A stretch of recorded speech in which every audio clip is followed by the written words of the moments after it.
Ukraine has received a batch of missiles for Patriot systems. This was announced by President Volodymyr Zelensky while speaking at a press conference following a meeting with Estonian leader Alar Karis.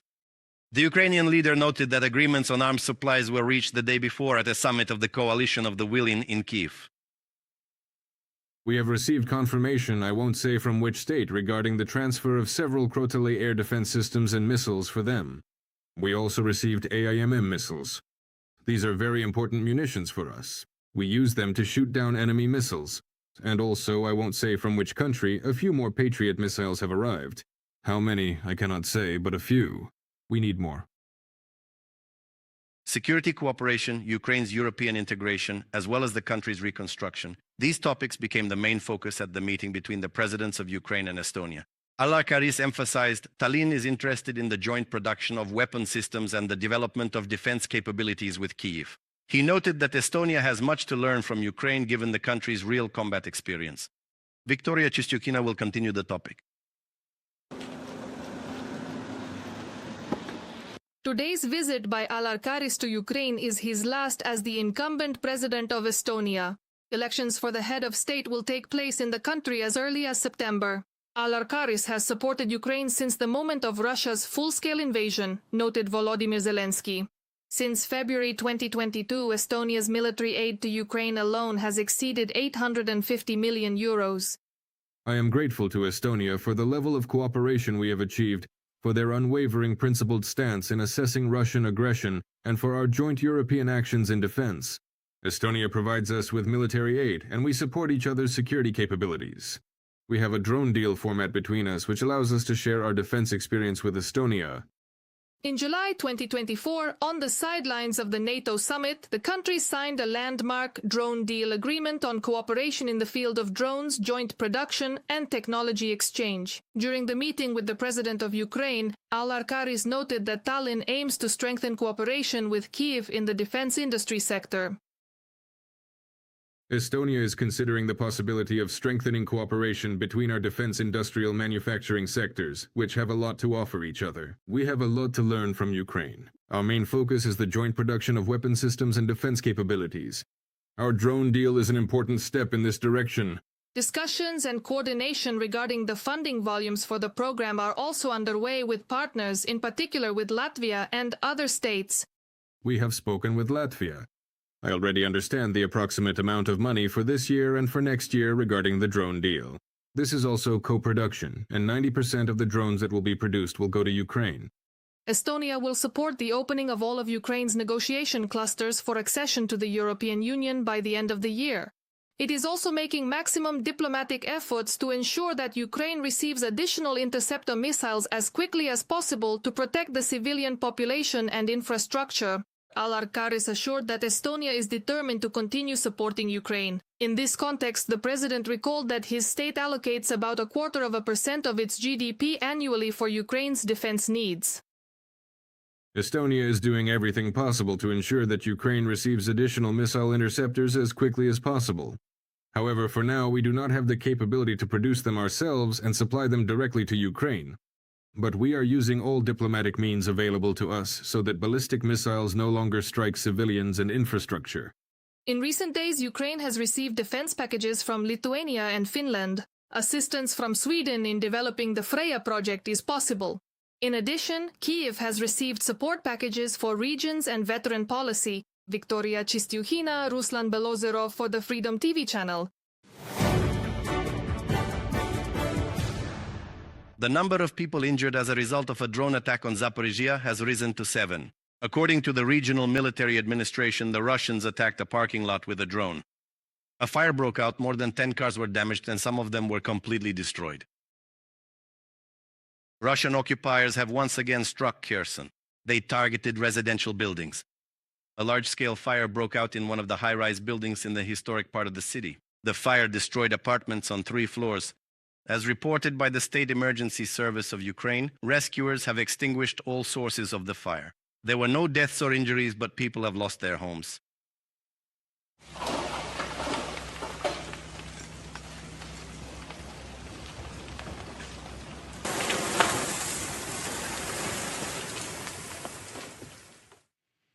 The number of casualties in Kramatorsk has risen to 24. Among the wounded is an infant, a 2-month-old girl in critical condition. Several districts of the city were hit simultaneously. The aggressor attacked Kramatorsk from the air with Fabi 250 bombs. Rescuers suspended operations several times due to the threat of repeated shelling. Yes, guys, where is the wounded person? Show me where! What's wrong with the little one? Quiet, quiet.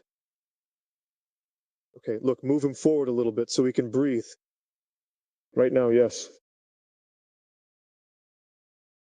That's it. Carefully support the head. And more details about this barbaric shelling by the Russian occupiers, as well as what local residents of the frontline Ukrainian city are saying, follows in the report.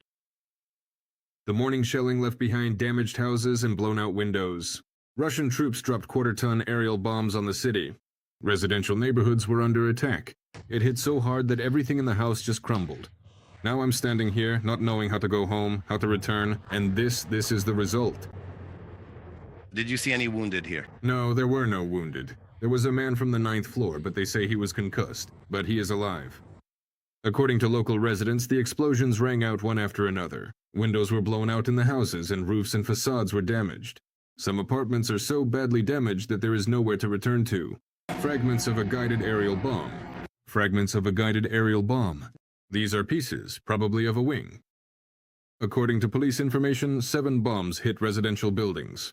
In total, 34 high-rise buildings, 3 educational institutions, and a critical infrastructure facility were damaged. Russian troops launched strikes on several districts of the city. Ordinary residential neighborhoods, 2-story, 3-story, and high-rise buildings. Currently, all services are working on site: paramedics, patrol police, and the State Emergency Service of Ukraine. Work at the impact sites is ongoing. Rescuers and municipal services are clearing the aftermath of the attack, while law enforcement officers are documenting another crime committed by the Russian army. Local authorities have once again urged residents of the Donetsk region to evacuate to safer regions of Ukraine. Dmitro Hlushko from Kramatorsk for the Freedom TV channel. In the Mykolaiv region, a Russian drone attacked a commuter train. At the time of the strike, the passengers were in a shelter. Thanks to the timely actions of the railway workers, there were no casualties. The Ukrzaliznytsia Monitoring Center, which monitors air threats around the clock and warns train crews about danger, issued the evacuation order in advance. Emergency services and railway workers are already working on the scene, clearing the aftermath of the attack. From a statement by the joint stock company Ukrzaliznytsia on Telegram. Ukrzaliznytsia facilities, in particular railway tracks, have also been damaged in the Sumy region, and in Konotop, a residential building and an agricultural enterprise were destroyed, and dozens of buildings were damaged. As a result of the Russian forces' attack, a 14-year-old girl was wounded. According to city authorities, part of Konotop has been left without gas. Russia shelled the international automobile checkpoint on the border with Moldova, Vinohradivka-Vulcanești. At night, the aggressor struck the facility with a drone, resulting in a fire and damage to the infrastructure. Rescuers promptly contained the fire, however. The passage of citizens and vehicles has been temporarily suspended. I would like to remind you that last week, the Russian Federation attacked the Ukrainian-Moldovan checkpoint Tabaki. In connection with this, the Minister of Foreign Affairs of Ukraine, Andriy Sybiha, called on the international community to condemn the systematic strikes on transport corridors. There is a clear trend. Russia is purposefully trying to disrupt transport links between our two countries, Ukraine and Moldova, and to destabilize the situation in the region as a whole. We call on the international community to condemn the Russian Federation's systematic attacks on civilian transport corridors and critical border infrastructure. Andriy Sybiha, Minister of Foreign Affairs of Ukraine, on the social network X. Germany is increasingly becoming a target of hybrid attacks. This is how the country's Chancellor, Friedrich Merz, commented on the drone incident at Leipzig airport. It occurred at the beginning of August. Unknown drones attempted to strike Ukrainian cargo planes but were unsuccessful. As reported by German media, investigators suspect that several drones were used for the sabotage. 3 UAVs have already been discovered, one of which was equipped with explosives. Friedrich Merz emphasized that those responsible for the hybrid attacks must be held accountable. The perpetrators are acting more and more ruthlessly, even risking serious material damage as well as injuries and loss of life. We will not discuss who is behind the attack in Leipzig right now. We are working intensively on this together with security agencies and will soon present our findings and comment on them. Russia has threatened to attack British facilities that produce drones and missile components for Ukraine. Moscow announced this following London's decision to transfer technology to Kyiv for the creation of long-range Scalp missiles. In response to the threats, the UK stated that it was the Russian Federation that started the war and can stop it at any moment. More details in the following report. London has agreed to transfer secret data to Kyiv for the production of long-range Franco-British Scalp missiles. The UK government stated that this will help Ukraine and France advance in establishing assembly lines on Ukrainian territory. The Scalp weighs about 1,300 kilograms, reaches speeds of up to 1,500 kilometers per hour, and is capable of hitting targets at a distance of about 240 kilometers. Russian command posts, weapons depots, and one of the largest Russian microelectronics enterprises, the Kremlin L plant in Bryansk, have already been targeted by these missiles in the possession of the armed forces of Ukraine. They want their illegal invasion to end in victory. They want to seize all of Ukraine. But let's be clear, if they win in Ukraine, they will not stop in Ukraine. They will continue to threaten NATO countries, especially those on the alliance's eastern flank. And that is precisely why we are making a statement in support of the British-French Scalp missile, which will allow our Ukrainian friends to manufacture this technology on Ukrainian territory. The Kremlin was outraged by the UK's decision to transfer secret technologies to Ukraine. Putin's press secretary Peskov stated that London is adding fuel to the fire and is allegedly trying to derail the peace process. And the Russian dictator's advisor, Andrei Fedorov, went even further. He threatened strikes against British enterprises that produce drones and missile components for Ukraine. In London, they respond to these threats simply, Ukraine did not start the war. Who ignited this war? That is the question, isn't it? Ukraine did not do it. Russia started this illegal invasion, and that is absolutely clear. And it could stop it at any moment. It is about doing the right thing and supporting Ukraine when it needs our help. That is exactly what we were doing at the very beginning of the war. And that is exactly what I continue to do, building on the experience of previous prime ministers. Transferring technology to Ukraine for the creation of Scalp missiles is important not only from a military point of view. The Telegraph notes that it is unlikely that such complex production can be set up quickly, but Kyiv's access to Western allies' missile technologies itself creates an important precedent. This step could encourage other countries to transfer their own developments and technologies to Ukraine, specifically pushing US President Donald Trump to grant licenses for the production of interceptor missiles. France and the UK have transferred missile technologies to Ukraine, and now other countries may want to do the same. In particular, the UK has repeatedly resorted to this ploy. We transferred a few Challenger tanks to encourage other states to send tanks to Ukraine, and the supply of some of our Storm Shadow missile stocks paved the way for the delivery of much more effective American ATACMS ballistic missiles. From a publication in the Telegraph. And London intends to use this precedent further. After the decision to transfer Scalp technology to Ukraine, British Prime Minister Andy Burnham stated that he intends, together with European leaders, to convince Donald Trump to increase support for Kyiv, in particular by providing additional Patriot interceptor missiles. Analysts note, with their decisions, Paris and London are also setting an example for Washington, where there were previously fears that military technology transferred to Ukraine could fall into third hands. The British are working through this issue just as meticulously. And if they have taken this step, and earlier I remind you there was also a decision from France to transfer to us, for example, licenses for the production of Aster 30. These are missiles for the SAMPTE system that shoot down ballistics. Then this just shows that Ukraine is trusted, Ukraine is supported, and in Ukraine they see a future as an independent Western-style state. Let me remind you, back in July 2026, after a meeting with Volodymyr Zelensky, Donald Trump supported the idea of localizing the production of interceptor missiles in Ukraine. However, later, in an interview with the Financial Times, he clarified, Washington is still studying this issue and must act cautiously due to the high secrecy and complexity of such technologies. Nikita Skoblikov for the Freedom TV channel.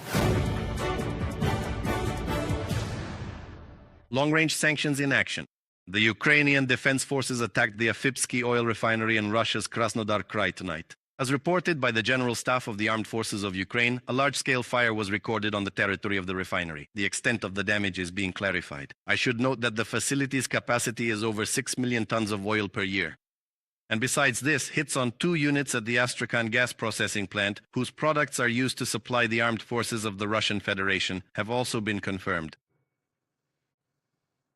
The General Staff of the Armed Forces of Ukraine also confirmed the result of a successful special operation by the Ukrainian Defense Forces in the Rostov region of the Russian Federation. There, at the Millerovo airfield, a MiG-29 aircraft was hit. The General Staff emphasized that the extent of the damage caused is being clarified. I would also like to note that the cost of such a fighter jet is approximately $25 million. Also in Crimea and in the temporarily occupied territories, electronic warfare systems and various depots of the Russian Federation Army were destroyed. 209 combat engagements were recorded on the front line over the past 24 hours. According to the General Staff of the Armed Forces of Ukraine, the situation remains tense in the Pokrovsk and Kostiantynivka directions. In our next report, we will cover the general situation on the front line and how military experts assess it. The defense forces of Ukraine have reported on a successfully conducted operation in the Kupiansk direction. There, fighters of the 23rd Assault Regiment of the Kharkiv Brigade cleared a forest area near the village of Zaporizhzhia of Russian occupiers and took control of the northern part of the settlement of Zapotage in the Kharkiv region. Patriot reported that as a result of the operation, 7.5 square kilometers of Ukrainian territory were liberated. The enemy is trying to knock out our bridgehead on the eastern bank of the Oskol River. They've been trying to do this for months, if not years, right? But they are not succeeding. Well, Kupiansk is very important. Fighting for it continues. It is very important from a logistics standpoint, not so much the city itself as Kupiansk, Vuzlovi, where the enemy is trying to infiltrate. Well, the main events are currently unfolding around this. Successful counterattacks by the defense forces in the Kharkiv region, particularly in the area of Kozacha Lopan, are also noted by analysts from the American Institute for the Study of War. They emphasize that the armed forces of Ukraine have advanced in several directions of the front at once, in Kostiantynivka in the Donetsk region, in the area of Oleksandrivka, which is in the Kirovohrad region, west of Orikhiv in the Zaporizhzhia region, and northeast of Stepov in the Dnipropetrovsk region. According to the General Staff of the Armed Forces of Ukraine, Ukrainian defenders repelled the highest number of Russian assaults on the Pokrovsk and Kostiantynivka bridgeheads. These areas remain a priority for the Russians. Intense fighting continues there. Military experts note that despite such a high number of combat engagements, the invaders are making almost no progress. The enemy is attempting to attack our line of fortified areas that protect that very urban agglomeration led by Kramatorsk, effectively from 3 directions in a synchronized manner. It is obvious that the enemy, by trying to act synchronously, is attempting to create, well, practically unbearable conditions for our defenders on this section of the front. But despite the huge number of combat engagements, the pace of the Russian army's advance is very, very minimal, which strictly speaking does not in any way align with the number of daily losses. Just over the past 24 hours, along the entire front line, Ukraine's defense forces destroyed 9 Russian armored combat vehicles, nearly 50 artillery systems, 2 MLRs, and 1 air defense asset. The soldiers note that strike UAVs play a paramount role in this. What seemed to me... Whatever anyone says, as of this moment, the Mavic is the king of war. The unmanned component is changing very quickly. In very short intervals, new solutions, technological solutions are being found. Also, Ukrainian defenders shot down more than 1,500 enemy drones and burned almost 1,000 units of the invaders' automotive equipment.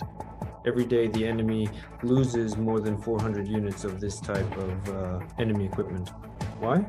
Because the Ukrainian army, implementing the middle strike concept, found the keys to solving a very important problem related to the stable logistical support of the Russian occupiers, the Russian assault groups that are operating in priority directions.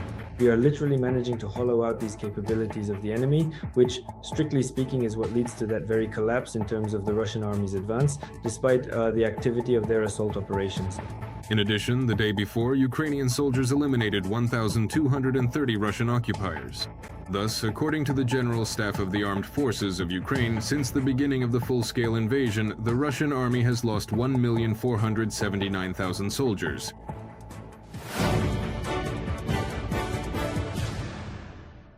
"50 UN countries and the European Union have called on Russia to immediately agree to a ceasefire and sit down at the negotiating table. A joint statement was made at a meeting of the United Nations Security Council, which took place the day before in New York. And U.S. Representative Dan Negrea stated that Washington is ready to continue acting as a mediator and supporting Ukraine's future as a sovereign state. In turn, Lars Rasmussen, the Minister of Foreign Affairs of Denmark, which currently holds the presidency of the UN Security Council, added that the only obstacle to ending the war remains the Kremlin. The global scale of the war is becoming more evident with each passing day, regardless of whether Russia is using Iranian drones or North Korean missiles, which are causing casualties among the civilian population of Ukraine. This senseless and devastating war, along with the endless humanitarian suffering it brings to so many, could end very simply if the Russian Federation finally agreed to an unconditional ceasefire, a solution which Ukraine has been actively proposing for over a year now. It is a choice that remains entirely in their hands. In fact, it is all very, very simple. If Russia stops fighting, the war will end. If Ukraine stops fighting, it will be the end of Ukraine's existence. Ukraine's permanent representative to the UN, Andriy Melnik, noted that Russia will lose the war it started, and the Russian economy is becoming increasingly exhausted due to expenses, sanctions, and Ukrainian strikes. He also recalled the dismissal of the chief economist of one of Russia's state banks, Andrei Klepash, on direct orders from the Kremlin after he made critical statements about the real state of affairs in the economy of the Russian Federation. Regardless of all the barbaric attacks against the civilian population in Ukraine, Russia is already losing and will ultimately lose this war. The Russian economy is going through its most difficult period since the beginning of the full-scale invasion of Ukraine. It is being pressured by enormous military expenditures, Western sanctions, and Ukraine's growing ability to strike the oil and gas industries. Director of the U.S. Central Intelligence Agency John Ratcliffe visited Moscow. As reported by the Wall Street Journal, this visit may be connected to Russia's preparations for a possible mobilization and provocations against NATO countries. The publication's sources also claim that Ratcliffe may have come to warn Putin. The United States is aware of the Russian Federation's plans and advises against implementing them. A high-ranking Vatican representative, Archbishop Paul Gallagher, also visited Moscow. He held talks with Lavrov and called on the Russian side to end the war against Ukraine. The Archbishop emphasized the longer the hostilities continue, the harder it will be to stop them. I should also note that this was the first in-person meeting between representatives of the Vatican and the Kremlin in the last 5 years. The Holy See continues to follow the ongoing war in Ukraine with deep and abiding concern. It deeply regrets the immense suffering of the innocent people caught in this tragic conflict. After more than 4 years of hostilities, the conflict continues to expand, the death toll continues to rise, many families remain separated, and the material and psychological consequences of the conflict affect millions of people. Let's be frank, this war must end. Starting September 1st, Latvia is imposing a ban on the import of books, clothing, and toys from Russia and Belarus. The embargo is provided for by new rules that the government adopted at a meeting on Tuesday. In this way, Riga wants to protect Latvia's security interests and limit the influx of Russian propaganda materials into the country, as well as reduce the ability of Moscow and Minsk to generate revenue from the export of goods. The ban applies to printed books, newspapers, and other printed materials, as well as textile products, clothing, footwear, toys, and sports equipment. Prime Minister Nikol Pashinyan would be happy if Armenia were excluded from the Collective Security Treaty Organization. He stated this during his speech in Parliament. Discussions on the government's program for the next 5 years have begun in the country's National Assembly, which will allow Armenia to begin systematically shedding Moscow's influence. In particular, Yerevan is serious about starting the process of joining the European Union. Andrei Dmitrenko will tell us more. Yerevan is preparing to submit an official application for EU membership.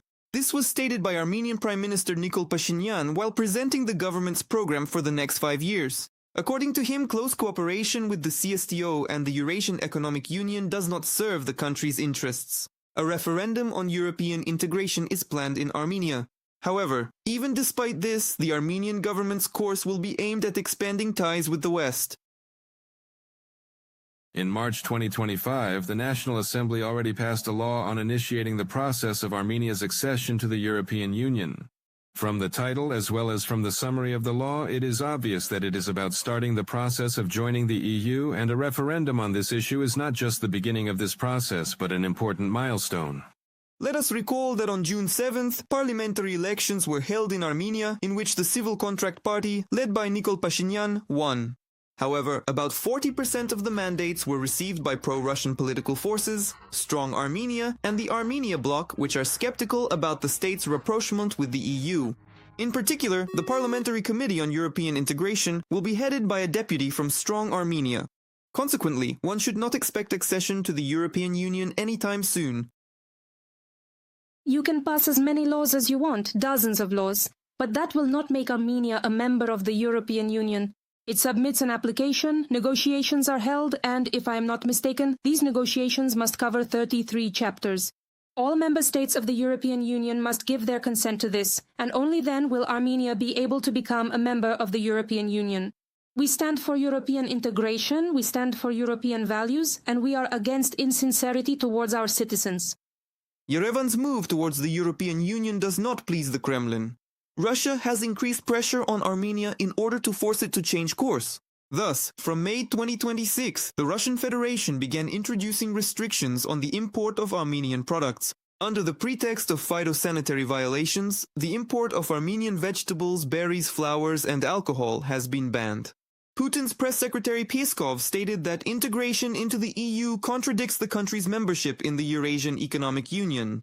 As for the application for EU membership, well, I always recommend recalling the experience of Turkey, the experience of a whole number of other countries, since the submission of whose applications decades have already passed. So Russia is saying that it turns out if you continue integration with the West, this integration will increase.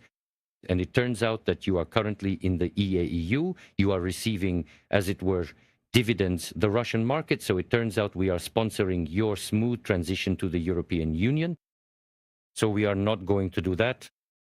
That is the question. So the situation is a dead end. I just don't see any options here. If the Armenian leadership, God forbid, makes any concessions, it will mean giving up statehood. The European Union is ready to help Armenian trade, stated European Commission President Ursula von der Leyen. In early July, she visited Yerevan, where she announced the allocation of 200 million euros to support Armenian exports. Furthermore, in response to Moscow's actions, Brussels announced the liberalization of trade with the Republic. Now, 80% of your trade with us will be duty-free. Thanks to this, we will be able to redirect products that are currently still heavily dependent on the Russian market to the European Union's single market, which has 450 million consumers. Thus, this measure will open European doors to almost 99% of Armenia's fresh fruits, vegetables, and plants that were previously exported to Russia. In addition to promising to apply for EU membership, Nikol Pashinyan noted that he would not mind if his state were excluded from the CSTO. On security issues, the Armenian government has increasingly begun to rely on the European Union and the United States. At the end of May, Nikol Pashinyan signed a charter on comprehensive strategic partnership with United States Secretary of State Marco Rubio, and on July 13th, a mission was launched in Armenia to combat hybrid threats such as cyber attacks and disinformation campaigns. Andrei Dimitrenko for the Freedom TV channel.